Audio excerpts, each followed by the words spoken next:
ನಾನು ನಿಮಗೆ ಒಂದು 4 ಮಾತುಗಳು ಹೇಳೋದಕ್ಕೆ ಬಂದಿದ್ದೇನೆ. ಯಾಕಂದ್ರೆ ಸಬ್ಜೆಕ್ಟ್ ಎಕ್ಸ್ಪರ್ಟ್ಸ್ ಇದ್ರ ಬಗ್ಗೆ ಮಾತಾಡ್ತಾರೆ. ಕೇಳಿ ಅದು ಬಹಳ ಮುಖ್ಯವಾದಂತಹ ಒಂದು ಸಮಸ್ಯೆ ಅಂತಂದ್ರೆ ಡ್ರಗ್ಸ್, ನಾರ್ಕೋಟಿಕ್ ಡ್ರಗ್ಸ್, ಗಾಂಜಾ. ಏನಾಗಿದೆ ಇವತ್ತಿನ ಸೊಸೈಟಿಗೆ ಅಂತಂದ್ರೆ, ಒಂದು Indian institute of medical science ಅವರ ಒಂದು ರಿಸರ್ಚ್ ಪ್ರಕಾರ ಆಲ್ಮೋಸ್ಟ್ 3% ರೀಚ್ ಆಗ್ತಾ ಇದೆ. ಇಂಡಿಯಾದಲ್ಲಿ ಗಾಂಜಾ ವ್ಯಸನಿಗಳ ಒಂದು ಸಂಖ್ಯೆ 100ಕ್ಕೆ 3% ಅಷ್ಟು ಏರಿಕೆ ಆಗ್ತಾ ಇದೆ. ಜನ ಏನಾಗಿದೆ, ಅವರು ಗಾಂಜಾ ಇರಲಿಲ್ಲ ಅಂತಂದ್ರೆ, ನಾರ್ಕೋಟಿಕ್ ಡ್ರಗ್ಸ್ ಇಲ್ಲ ಅಂತಂದ್ರೆ ಜೀವನ ಮಾಡೋದಕ್ಕೆ ಆಗೋದಿಲ್ಲ ಅನ್ನೋ ಒಂದು ಪರಿಸ್ಥಿತಿಯನ್ನು ನಾವು ತಲುಪಿದ್ದಾರೆ. ಮುಖ್ಯವಾಗಿ ನಾನು ಸ್ಟೂಡೆಂಟ್ಗಳಲ್ಲೇ ಯಾಕೆ ಇವತ್ತಿನ ದಿವಸನೇ ಇದನ್ನು ಯಾಕೆ ಹೇಳಕ್ ಇಷ್ಟಪಡ್ತಾ ಇದ್ದೀನಿ ಅಂತಂದ್ರೆ, ಈ ಗಾಂಜಾ ಅನ್ನೋದು ಏನಿದೆಯಲ್ಲ, ಈ ನಾರ್ಕೋಟಿಕ್ ಡ್ರಗ್ಸ್ ಅಂತ ಏನ್ ಹೇಳ್ತಾರಲ್ಲ, ಇದಕ್ಕೆ ಸ್ಟ್ಯಾಂಡರ್ಡ್ ಇಲ್ಲ. ಇದು ಯಾವ ತರ ಸ್ಟ್ಯಾಂಡರ್ಡ್ ನ ಸೊಸೈಟಿಯಲ್ಲಿ ಸೆಟಪ್ ಮಾಡಿದೆ ಅಂತಂದ್ರೆ, ಒಬ್ಬ ಸ್ಲಮ್ ಅಲ್ಲಿ ಇರುವಂತ ಒಬ್ಬ ವ್ಯಕ್ತಿಯಿಂದ ಹೇಳ್ಕೊಂಡು ಬಾಲಿವುಡ್ ಸ್ಟಾರ್ ಮಕ್ಕಳಿಗೂ ಬೇಕು, ಮೆಡಿಕಲ್ ಕಾಲೇಜ್ ಹುಡುಗರಿಗೂ ಬೇಕು, ಇಂಜಿನಿಯರಿಂಗ್ ಕಾಲೇಜ್ ಸ್ಟೂಡೆಂಟ್ಸ್ಗೂ ಬೇಕು. There is no gender neutrality ಇರುತ್ತೆ. ಹೆಂಗಸರಿಗೂ ಬೇಕು, ಗಂಡಸರಿಗೂ ಬೇಕು, ಹುಡುಗಿಯರಿಗೂ ಬೇಕು, ಹುಡುಗರಿಗೂ ಬೇಕು. ಆ ಪರಿಸ್ಥಿತಿಯನ್ನ ಆ ಸ್ಟ್ಯಾಂಡರ್ಡ್ ಸೆಟಪ್ ಮಾಡಿದೆ ಈ ಗಾಂಜಾ ಅನ್ನೋ ಒಂದು ವಸ್ತು. ಸೊ ನಾನು ನಿಮ್ಗೆ ಯಾಕೆ ಹೇಳ್ತಾ ಇದ್ದೀನಿ ಅಂದ್ರೆ, ಪ್ರತಿಷ್ಠಿತವಾದಂತಹ ಸಂಸ್ಥೆಗಳಿರುವಂತಹ ವಿದ್ಯಾರ್ಥಿಗಳು ಕೂಡ ರೀಸೆಂಟ್ ಆಗಿ ಮ್ಯಾಂಗ್ಳೂರಲ್ಲಿ ಒಂದು ರೈಡ್ ಆಯ್ತು. ಟೆರೆಸ್ ಗಾರ್ಡನ್ ಮೇಲೆ ಮೆಡಿಕಲ್ ಸ್ಟೂಡೆಂಟ್ಸು ಬಾಯ್ಸ್ ಗರ್ಲ್ಸ್ ಇಬ್ಬರು ಸೇರಿಸ್ಬಿಟ್ಟು ಅಲ್ಲಿ ಗಾಂಜಾನ ಬೆಳೆದಿದ್ರು, ಪಾಟ್ಗಳಲ್ಲಿ ಗಾಂಜಾನ ಬೆಳೆದಿದ್ರು. ಏನು ಅದು ಅಷ್ಟೊಂದು ಏನು ಕಾರಣ ಏನು, ಯಾಕೆ ಇಷ್ಟೊಂದು ಗಾಂಜಾ ಅಥವಾ ಈ ನಾರ್ಕೋಟಿಕ್ಗೆ ಅಡಿಕ್ಟ್ ಆಗ್ತಾ ಇದ್ದಾರೆ ಯೂತ್ಸು ಅಂತಂದ್ರೆ ಅದನ್ನ ಏನಂತಂದ್ರೆ ಕೆಲವರು ಬೇರೆ ಬೇರೆ ಕಾರಣಗಳು ಕೊಡ್ತಾರೆ. ಏನು ಕಾರಣ? ಅದೊಂದು ಫ್ಯಾಷನ್ ಅಂತ ಕೆಲವರು ಗಾಂಜಾ ತಗೊಳ್ಳೋದು ಅಥವಾ ಸಿಗರೇಟ್ ಸೇರೋದು ಅಥವಾ ಏನೋ ಬೇರೆ ರೀತಿಯಲ್ಲಿ ಒಂದು ಇದನ್ನ ಏನೋ ಒಂದು ಆಲ್ಕೋಹಾಲ್ ತಗೊಳ್ಳೋದು, ಇದೆಲ್ಲದನ್ನು ಕೂಡ ಒಂದು ಸ್ಟ್ಯಾಂಡರ್ಡ್ ಅಂತಂದು ಕೆಲವರು ಫಸ್ಟ್ ಕ್ಲಾಸ್ ನೋಡೋಣ, ಒಂದು ಸ್ಟ್ಯಾಂಡರ್ಡ್ಗೋಸ್ಕರ ಸ್ಟಾರ್ಟ್ ಮಾಡೋಣ ಅಂತ ಮಾಡ್ತಾರೆ ಕೆಲವರು, ಫ್ಯಾಷನ್ಗೋಸ್ಕರ. ಇನ್ನು ಕೆಲವರು ತುಂಬ ಸ್ಟ್ರೆಸ್ ಅಂತ ಮಾಡ್ತಾರೆ. ಸ್ಟ್ರೆಸ್ಸು, ತುಂಬ ಸ್ಟ್ರೆಸ್ಸು, ಭಾಳ ಸ್ಟ್ರೆಸ್ಸು, ತಡ್ಕೊಳಕ್ಕಾಗಲ್ಲ, ಅದಕ್ಕೋಸ್ಕರ ಬೇಕು ನನಗೆ ಡ್ರಗ್ಸು ಅಂತ. ಇನ್ನು ಕೆಲವರು ಸಹವಾಸ ದೋಷ, ಆ ಥರ ಒಂದು ಫ್ರೆಂಡ್ಶಿಪ್ ಕಲ್ತ್ಕೊಳ್ತಾರೆ. ಸೊ ನಾನು ತಮ್ಮಲ್ಲಿ ಕೇಳ್ಕೊಳ್ಳೋಂಥದ್ದು ಏನು ಅಂತಂದರೆ, ನೀವು ಇಲ್ಲಿಂದ ದಾಟಿ PMC ಹೋಗ್ಬೋದು ಅಥವಾ ಈಗ ಅದಕ್ಕಿಂತ ಇನ್ನೂ ಸ್ಟ್ಯಾಂಡರ್ಡ್ ಕಾಲೇಜ್ಗಳಿಗೂ ಹೋಗ್ಬೋದು, ನೀಟು JEE ಕ್ರ್ಯಾಕ್ ಮಾಡಿ IIT ಹೋಗ್ಬೋದು. ಬಟ್ ನಿಮ್ಮ ಲೈಫಲ್ಲಿ ಒಂದಲ್ಲ ಒಂದ್ಸಲಿ ಡ್ರಗ್ಸ್ ಅನ್ನೋದು ಕಡಂಭೂತ ಬಂದೇ ಬರುತ್ತೆ. ನಾವು ಹೋಗ್ತಾ ಇರೋಂಥ ದಾರಿಯಲ್ಲಿ ನಾವು ರನ್ ಮಾಡ್ತಾ ಇದ್ದೀವಿ, ನೀವು ನೋಡಿರ್ಬೋದು 100 ಮೀಟರ್ಸು ಅಥವಾ 400 ಮೀಟರ್ಸ್ ರನ್ ಟ್ರ್ಯಾಕಲ್ಲಿ, ಅಥ್ಲೆಟಿಕ್ ಟ್ರ್ಯಾಕಲ್ಲಿ when you going to run in athletic track ಅಲ್ಲಿ ಹರ್ಡಲ್ಸ್ ಇರುತ್ತೆ. ಹರ್ಡಲ್ ಜಂಪ್ ಮಾಡ್ಕೊಂತ ನೀವು ನಿಮ್ಮ ಗುರಿನ ತಲುಪಬೇಕಾಗುತ್ತೆ. ಸೊ ನಿಮ್ಮ ಲೈಫಲ್ಲೂ ಕೂಡ ಪ್ರತಿಯೊಬ್ಬರಿಗೂ, ಅವ್ರಿಗೂ ಬರುತ್ತೆ, ಕೊನೆಯಲ್ಲಿರೋರ್ಗೂ ಬರುತ್ತೆ, ಮೊದಲಿರೋರ್ಗೂ ಬರುತ್ತೆ, ಪ್ರತಿಯೊಬ್ಬರಿಗೂ ಕೂಡ ನನ್ನ ಜೀವನದಲ್ಲೂ ಬಂದಿದೆ, ನಿಮ್ಮ ಜೀವನದಲ್ಲೂ ಬರುತ್ತೆ. ಏನು? ಗಾಂಜಾ, ನಾರ್ಕೋಟಿಕ್ಸ್. ಅದನ್ನು ನೀವು ಸೇಫ್ಟಿಯಾಗಿ ನೀವು ಜಂಪ್ ತೊಗೋಬೇಕು. ಜಂಪ್ ತಗೊಂಡು ನಿಮ್ಮ ಟಾರ್ಗೆಟ್ನ ನೀವು ರೀಚ್ ಆಗಬೇಕು. ನಾಟ್ ಓನ್ಲಿ ಫಾರ್ ಯು, ನಾಳೆ ನಿಮ್ಮ ಮಕ್ಕಳ ಲೈಫಲ್ಲೂ ಬರುತ್ತೆ, ನಿಮ್ಮ ಅಣ್ಣ ತಮ್ಮ ಲೈಫಲ್ಲೂ ಬರುತ್ತೆ. ಈಗ ಈ ಒಂದು ವ್ಯವಸ್ಥೆಯಿಂದ ನಾವು ತಲುಪಿದ್ದೀವಿ. ಇದಕ್ಕೆ ಅವೇರ್ನೆಸ್ ಒಂದೇ ಅವಕಾಶ. ನಾವು ಯಾವಾಗ ಅದರಿಂದ ಹೊರಗೆ ಬರ್ತೀವಿ ಅವಾಗ ಮಾತ್ರ ಒಂದು ಉತ್ಕೃಷ್ಟವಾದಂಥ ಸಮಾಜವನ್ನು, ದೇಶವನ್ನು ಕಟ್ಟಕ್ಕೆ ಸಾಧ್ಯ. ಫಾರಿನರ್ಸ್ ಆಗಲಿ ಅಥವಾ ಮತ್ತೊಬ್ಬರಾಗಲಿ, ನಮ್ಮ ಎನ್ವಿ ಕಂಟ್ರೀಸ್ ಆಗಲಿ ಯಾರೂ ಕೂಡ ನಮ್ಮನ್ನು ನಾಶ ಮಾಡೋಂಥ ಅವಶ್ಯಕತೆ ಇಲ್ಲ. ಯಾಕೆಂತಂದ್ರೆ ನೀವು ಹಿಸ್ಟ್ರಿನ ಒಂದ್ಸಲಿ ಓದಿ, OPM ವಾರ್ ಅಂತಂದ್ರೆ ಒಂದು ವಾರ ಆಗುತ್ತೆ. ಏನಕ್ಕೆ ಅದು OPM ವಾರ್ ಆಗುತ್ತೆ ಅಂತಂದ್ರೆ ಚೈನೀಸ್ನ ಒಂದು ನೀವು ಅದನ್ನು ದಾಟ್ಕೊಂಡು ನೀವು ನಿಮ್ಮ ಯಶಸ್ಸಿನಂತ ಮುಂದೂಡಬೇಕು. ಮತ್ತು ಏನು ಅಂತಂದ್ರೆ ನೀವು ಮುಖ್ಯವಾಗಿ ನಾನು ಏನು ಹೇಳ್ತೀನಿ ಅಂತಂದರೆ, ಇವತ್ತು ಇದು ಅವೇರ್ನೆಸ್ ಇಂದ ಮಾತ್ರ, ಮತ್ತು ನಮ್ಮ ಒಂದು ನಮ್ಮ ಮನಸ್ಸಿನ ಒಂದು ನಿಯಂತ್ರಣದಿಂದ ಮಾತ್ರ ಕಂಟ್ರೋಲ್ ಮಾಡ್ಬೋದು. ಹೊರತಾಗಿ ನಾವು ಇದಕ್ಕೆ ನಾವು ಏನೋ ಒಂದು ಫ್ಯಾಷನ್ಗೋಸ್ಕರ, ಸ್ಟ್ರೆಸ್ಸಿಗೋಸ್ಕರ, ಸಹವಾಸಕ್ಕೋಸ್ಕರ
ಇದೆಲ್ಲ ಇನ್ನೊಂದು ಸ್ಟೋರಿ ಇದೆ ನೋಡಿ.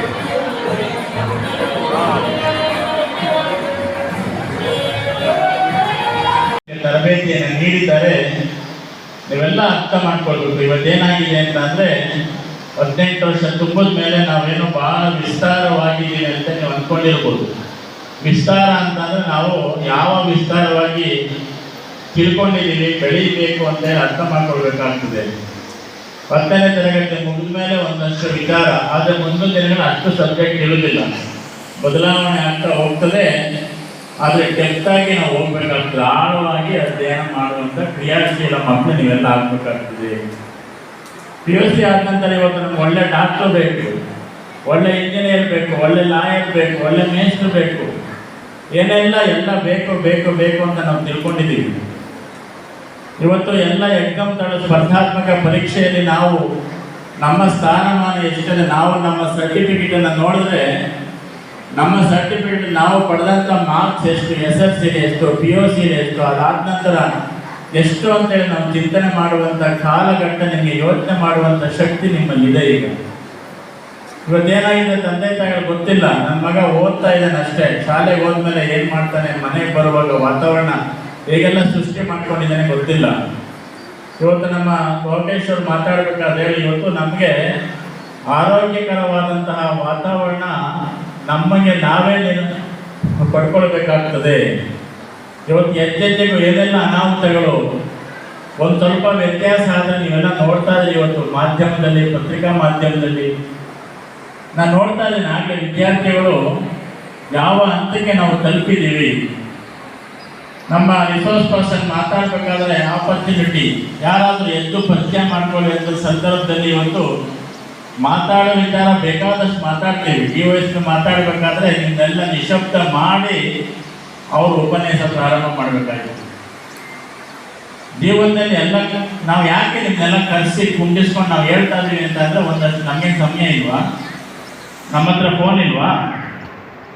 ನಾನು ನಿಮ್ಗೆ ಕರೆಸ್ಬಿಟ್ಟು ನಾನು ಫೋನಲ್ಲಿ ಮಾತಾಡ್ತಾ ಕೂತ್ಕೊಂಡೆ, ನಿಮ್ಮ ಪ್ರಾಜೆಕ್ಟ್ ಏನಪ್ಪ ನಿಮ್ಮ ಫಾರ್ಮ್ಗಳು ಮಕ್ಕಳನ್ನೆಲ್ಲ ಕರೆಸಿ ಫೋನಲ್ಲಿ ಮಾತಾಡ್ತಾ ಇದ್ದಾರೆ.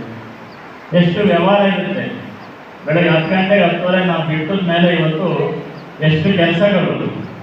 ಇವತ್ತು ಫಾರ್ಮ್ಗಳು ಸುಮ್ಮನೆ ಗೊತ್ತಿಲ್ಲ, DYSP ಸುಮ್ಮನೆ ಗೊತ್ತಿಲ್ಲ, ಪತ್ರಕರ್ತರು ಸುಮ್ಮನೆ ಗೊತ್ತಿಲ್ಲ. ಆಚೆ ಹೋದ ನಂತರ ಅವ್ರದ್ದಾದಂಥ ತಲೆಬಿಸಿಗಳು, ವ್ಯವಹಾರಗಳು, ಏನೆಲ್ಲ ಕೆಲಸಗಳಿರ್ತದೆ. ಇಷ್ಟು ಜನ ರಿಸೋರ್ಸ್ ಪರ್ಸನ್ ಬಂದು ನಿಮಗೆಲ್ಲ ಒಂದಷ್ಟು ಮನವರಿಕೆ. ಯಾಕೆ ಅಂತಂದರೆ ನಾವು ತಳ್ಳುವಂಥ ಕೆಲಸ ಮಾಡಬೇಕು. ಯಾವ ರೀತಿ ತಳ್ಳಬೇಕು? ಗುಂಡಿಗೆ ತಳ್ಳುವುದಲ್ಲ ನಿಮ್ಮೆಲ್ಲ. ಹೀಗೆ ರಾಜ ಸ್ವಯಂವರ ಮಾಡಿದ. ಈ ಕಥೆ ಅರ್ಥ ಮಾಡ್ಬೇಕು. ಇಷ್ಟೆಲ್ಲ ಸೇವೆ ಮಾಡಲಿಕ್ಕೆ PU ಕಾಲೇಜುಗಳು, ಡಿಗ್ರಿ ಕಾಲೇಜುಗಳು, ಹೈಸ್ಕೂಲು, ಧಾರ್ಮಿಕ, ಒಂದು ಶೈಕ್ಷಣಿಕ, ಆಧ್ಯಾತ್ಮಿಕ, ಸಾಂಸ್ಕೃತಿಕ ಎಲ್ಲ ಕಾರ್ಯಕ್ರಮಗಳನ್ನ ಮಾಡಿ ಸೇವೆ ಮಾಡುವಂಥ ಅವಕಾಶಗಳು ಕೊಟ್ಟಂಥ ಮಹಾ ಗುರುಗಳ ಜ್ಞಾನ ಎಂಬುದು ನೀವೆಲ್ಲ ಅರ್ಥ ಮಾಡ್ಕೊಳ್ಬೇಕಾಗ್ತದೆ. ಇವತ್ತು ಕಸ್ತೂರಿ ಮೃಗ ಅಂತ ನೀವು ಹೋಗಿ, ನಿಮ್ಮೆಲ್ಲ ನಿಮ್ಮ ಕೈಯಲ್ಲಿ ಮೊಬೈಲ್ ಇದೆ, ಅದನ್ನು ಹೊಡೆದು ನೋಡಿ. ಕಸ್ತೂರಿ ಮೃಗ ಸಾಯೋವರೆಗೂ ಹುಡ್ಕೊಂತಂತೆ ಎಲ್ಲೋ ಸುವಾಸನೆ ಬರ್ತಾ ಇದೆ, ಎಲ್ಲೋ ಸುವಾಸನೆ ಬರ್ತಾ ಇದೆ ಅಂತೇಳಿ. ಆದರೆ ಹೊತ್ತೋದ ಮೇಲೆ ಕೂಡ ಗೊತ್ತಾಗಿಲ್ಲ ಅದಕ್ಕೆ ಕಸ್ತೂರಿ ಮೃಗ ಎಲ್ಲಿದೆ ಅಂತಂದರೆ ಅದರೊಳಗಡೆ ಇಟ್ಟಂತೆ ಸುಗಂಧ ಪರಿಮಳ ಬರುವಂಥ ಸುಗಂಧ ದ್ರವ್ಯ ಆ ಕಸ್ತೂರಿ ಮೃಗದಲ್ಲೇ ಉತ್ಪತ್ತಿ ಆಗ್ತಾ ಇತ್ತಂತೆ. ಆದರೆ ಅದು ಸಾಯೋವರೆಗೂ ಗೊತ್ತಾಗಲೇ ಇಲ್ಲ, ಎಲ್ಲೋ ಪರಿಮಳ ಬರ್ತಾ ಇದೆ ಅಂತ ಹೇಳ್ಬಿಟ್ಟು. ಅದಕ್ಕೆ ನೀವೆಲ್ಲ ವಿದ್ಯಾರ್ಥಿಗಳು ಅನ್ನದಾನಂ ಪರಂ ದಾನಂ ವಿದ್ಯಾದಾನ ಮತಪರಂ ಅನ್ನೇನಾಚರಿಕಾತ್ಮಕ್ತಿ ಯಾವ ಜೀವಂತ ವಿದ್ಯೆಯ. ಇವತ್ತು ಬೇಕಾದಷ್ಟು ಸಂಪಾದನೆ ಮಾಡ್ಬೋದು, ಯಾವುದು ತೃಪ್ತಿ ಕೊಡೋದಿಲ್ಲ. ನನ್ನ ಜೊತೆಯಲ್ಲಿ ಜೀವನ ಪರ್ಯಂತ ನಮ್ಮ ಜೊತೆಲಿ ಇರುವಂಥ ಯಾವುದಾದ್ರು ಒಂದು ನಮ್ಮ ಮಕ್ಕಳೆಲ್ಲ ಬಂದಿದ್ದಾರೆ, ಒಟ್ಟಿಗೆ ಸೇರ್ಕೊಂಡಿದ್ದಾರೆ.